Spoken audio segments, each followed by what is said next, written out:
नमस्कार प्रेक्षकांनो, स्वर्ग मराठी या चॅनलवर तुमचे मनपूर्वक स्वागत. प्रेमाची गोष्टच्या आजच्या भागामध्ये आपण पाहणार आहोत. सागर हा झोपेतून उठून किचनमध्ये आलेला असतो आणि तो मुक्ताची विचारपूस करतो. तेव्हा त्याला इंद्राकडून कळतं की मुक्ता तर सकाळीच बाहेर गेली आहे क्लिनिकमध्ये. तेव्हा आता इंद्रा आणि स्वाती ह्या दोघीही म्हणत असतात की दादूचा डबा तयार आहे. तेव्हा इंद्रा ही म्हणते की सागऱ्या, तुझा डबा तयार आहे, जातोयस ना? तेव्हा सागर म्हणतो की हो, निघतोय. आणि पुन्हा मागे फिरून तो म्हणतो की आई, एक काम कर, मुक्ताचा पण डबा माझ्याकडेच दे, कारण मी त्याच रस्त्याने जाणार आहे ना. मग म्हटलं मुक्ताला सुद्धा डबा देऊयात. इकडे लगेच स्वाती चिडवायला लागते सागरला आणि म्हणते की आई, तुला माहिती आहे का, हे फक्त निमित्त आहे. सागरला ना मुक्ताशिवाय करमतच नाही. त्याला मुक्ताला भेटायचे म्हणून तो हे कारण शोधून तिला भेटायला जातोय. तर इंद्रा ही स्वातीला म्हणत असते की जे होतं ते चांगल्यासाठीच होतं ना, जाऊ दे ना. असंही इतक्या दिवसांना नंतर त्यांच्यामध्ये प्रेम निर्माण झालंय. माझी आजी नेहमी म्हणायची, जुना खोकला आणि नवं प्रेम हे कितीही दाबण्याचा प्रयत्न केला तरी ते दाबल्या जात नाही, असं म्हणून त्या दोघी खूप हसत असतात. तर इकडे आता मुक्ता क्लिनिकमध्ये कामात असते.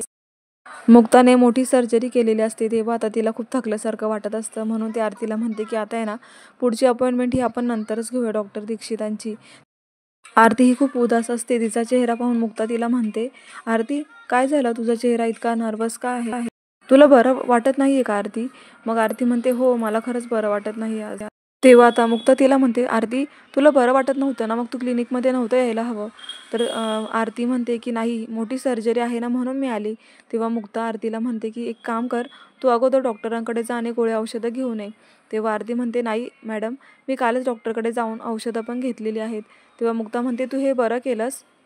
तेव्हा आपण दुसऱ्यांची किती काळजी करतो, तसंच स्वतःचीही तितकीच काळजी घ्यायला हवी आहे. बरं ठीक आहे, मग तू आज आरामच कर आणि हां, निघताना जरा मला सांगून जा. तेव्हा आता मुक्ता तिला म्हणते, काही अपॉइंटमेंट्स असल्या तर मला फक्त तेवढं सांगून जा. आरती म्हणते, नाही मॅडम, आज अशा अपॉइंटमेंट नाहीच आहेत. तेव्हा आता आरती जायला निघते तर समोर इकडे सागर आलेला असतो. सागर हा मुक्ताला पाहून म्हणतो की मॅडम, आम्ही आत यायचं की नाही मग, आणि हसत असतो. तर मुक्तालाही खूप आनंद झालेला असतो सागरला आलेला पाहून. सागर हा मुद्दामूनच मुक्ताला म्हणतो की रामू काका डबा घेऊन आलेत. मग तर मुक्ता अजूनच हसायला लागते. आता मुक्ताही हसतच म्हणते की रामू काका या ना. आणि मग आता सागर हा आतमध्ये येतो. तेव्हा मुक्ता म्हणते, रामू काका, तुम्ही कशाला एवढा भार घेतात? अहो, ड्रायव्हर काकांना सांगितलं असतं तरी माझ्यापर्यंत डबा पोहोचला असता. तेव्हा सागर हा मुक्ताला म्हणतो की मला अशी ड्युटी पार करायला खूप आवडतं, म्हणून मी इथे तुम्हाला डबा घेऊन आलोय. मग आता लॅपटॉप आणि मुक्ताचं जे काही कामाचं सामान असतं ते सागर बाजूला करून देतो आणि डबा उघडून म्हणतो की आता फक्त एकच काम करायचं तुम्ही, ते म्हणजे खाण्याचं. तेव्हा सागरही तिथे डबा काढून खायला लागतो. तर मुक्ता म्हणते, हे काय, तुम्ही पण इथे जेवायला आलात का? घरी तुम्ही काहीच खाल्लं नाही का? तेव्हा सागर म्हणतो, कसं खाणार? एक तर तुम्ही मला न सांगता क्लिनिकमध्ये निघून आलात. तेव्हा मला किती अस्वस्थ वाटत होतं घरामध्ये. तेव्हा मुक्ता म्हणते, अहो काय करू, मला अर्जंटली फोन आला की एक सर्जरी करायची अर्जंटमध्ये, म्हणून मी न सांगताच इकडे निघून आली. मग सागर म्हणतो, पण तुम्ही मला सांगायला तरी हवं होतं ना जाताना. तेव्हा मुक्ता म्हणते, हो, तुम्हाला मी पाहिलं होतं जाताना, पण तुम्ही खूप गाढ झोपलेले होते, मग तुमची झोप कशाला मी मोडणार. म्हणून सागर म्हणतो, तरीसुद्धा माझ्या कानात एवढं तरी बोलून गेलं असतात ना की मला अर्जंटली सर्जरी करायची, तरी मला बरं वाटलं असतं. तेव्हा आता सागर हा मुक्ताला म्हणत असतो की सकाळी उठल्याबरोबर मला तुमचा चेहरा पाहण्याची सवय झाली आहे ना, पण आज किती अस्वस्थ वाटलं कारण तुम्ही मला दिसलाच नाहीत. मग मुक्ता खूप लाजत असते आणि मग सागर म्हणतो, चला सुरुवात करा आता. मला मम्मीने सांगितलं की मुक्ता काही खाऊन गेली नाहीये, म्हणून मी इथे तुमचा डबा घेऊन आलो. तेव्हा मुक्ता म्हणते, बरं ठीक आहे, सॉरी, बस याच्या पुढे मी असं नाही करणार. मागे सागर म्हणत असतो की हो, पहिल्यांदा चुकलात म्हणून ठीक आहे, याच्या पुढे मी सुद्धा तुम्हाला माफ करणार नाही. त्यानंतर मुक्ताचा फोन वाजतो. मुक्ता म्हणते, एक मिनिट हा सागर. आणि मग मुक्ता आता बोलायला सुरुवात करते. तर समोरून कोणीतरी आशू नावाचा व्यक्ती असतो. मुक्ता त्याच्याबरोबर बोलताना आता खूप खुश होते आणि गप्पाच मारायला लागते. तेव्हा आता मुक्ता आशू बरोबर विचारपूस करत असते की इतक्या वर्षांनंतर आपली मैत्री ही किती दुरावली होती ना, पण आज तू फोन केलास ना, मला खरंच खूप बरं वाटते. तेव्हा मुक्ताही खूप हसून गप्पा मारत असते. इकडे सागरला सुद्धा मुक्ताला हसलेलं पाहून बरं वाटत असतं. तितक्यात आता सागरलाही इकडे मिहीरचा कॉल आलेला असतो. तेव्हा आता मिहीर हा सागरला म्हणत असतो की अरे, मुंबईचा आपला फ्रेंड आहे ना तो अक्षय देशपांडे, तो पुन्हा आलाय मुंबईत आणि म्हणतो की इथेच राहणार आहे. मग तर आपली मीटिंग व्हायला पाहिजे त्याच्याबरोबर. तेव्हा सागरसुद्धा खूप खुश होतो कारण त्यांचा तो जुना मित्र असतो. तर दुसरीकडे मुक्ताही आशूला म्हणत असते की मग तू किती दिवसांसाठी इकडे येणार आहेस मुंबईला आणि परत जाणार आहेस का? अरे, मग मला काहीच ऐकायचं नाही, आपल्याला आता लवकरच मीटिंग घ्यायला हवी, आपण भेटणार आता लवकरच. आता मुक्ता म्हणते बस झालं सगळं, मी फोनवरच नाही बोलणार आहे, आपण भेटल्यावर सुद्धा बोलायला काहीतरी ठेव. असं म्हणून मुक्ता फोन ठेवून देते. तर इकडे सागर म्हणत असतो की मुक्ता किती खुश दिसतंय ना, कोणाचा फोन होता काय माहीत. इकडे आता अक्षय देशपांडे माझा मित्रसुद्धा मुंबईमध्ये येतोय म्हटल्यावर आम्हाला मीटिंग ही फिक्स करावीच लागेल.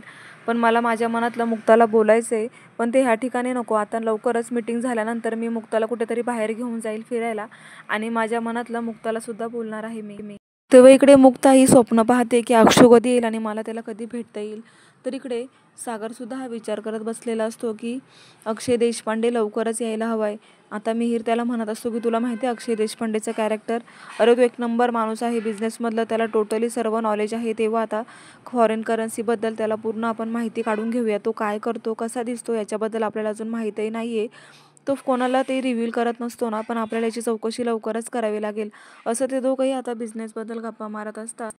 तर इकडे मुक्ता हिचा खूपच वेगळा मूड असतो आज. ती आता इंद्र आणि स्वातीला सुद्धा सांगू लागते की माझा आशू आहे ना इकडे येणार आहे आणि त्याला माहिती आहे उकडीचे मोदक तर फार आवडायचे आणि तुपाची धार टाकलेली पुरणपोळी. कसं आहे ना त्याची आणि माझ्या आवडीनिवडी हा सेम होता, त्यामुळे आम्हाला असं जुळवून घ्यायला खूप मजा यायची. तो मला खूप मदत करायचा आणि खूप चांगलाही होता. तर पुढे आता मुक्ता म्हणते की तो आणि मी खूप क्लोज होतो, खूप आमच्यात खूप चांगली मैत्री होती. पण काय झालं मध्येच तो फॉरेनला निघून गेला आणि मग आमची मैत्री तुटली. पण तरीही त्याची आठवण अजूनही तशाच आहेत. असं ती मुक्ता आणि इंद्राला खूप शेअर करत असते आणि त्याही त्याचं खूप कौतुक करत असतात की बाई खरंच तुझा मित्र तर भारीच आहे, असंही त्या म्हणत असतात. तेव्हा आता मुक्ताला इथे कामही करताना आशूचं खूपच कौतुक करावं असं वाटत असतं. स्वाती आणि इंद्रा ह्या मस्त तिला होकारे घालत असतात. तेव्हा आता मुक्ताचं हे आशुपुराण ऐकल्यावर सागरा म्हणतो की अहो मुक्ता, बस करा ना आता तुमचं आशुपुराण. आल्यापासून तुम्ही तर काम आणि आशू हे सोडून काही बोलतच नाही आहात, जरा माझ्याकडे सुद्धा लक्ष द्या.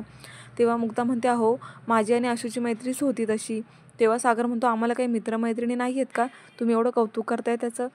तेव्हा आता मुक्ता सागरला म्हणते त्याचं म्हणजे तुम्ही कोण समजलात, म्हणजे मी आतापर्यंत ज्या गोष्टी बोलत होती ते काय वाटलं तुम्हाला, एक मैत्रीण आहे माझी असं का.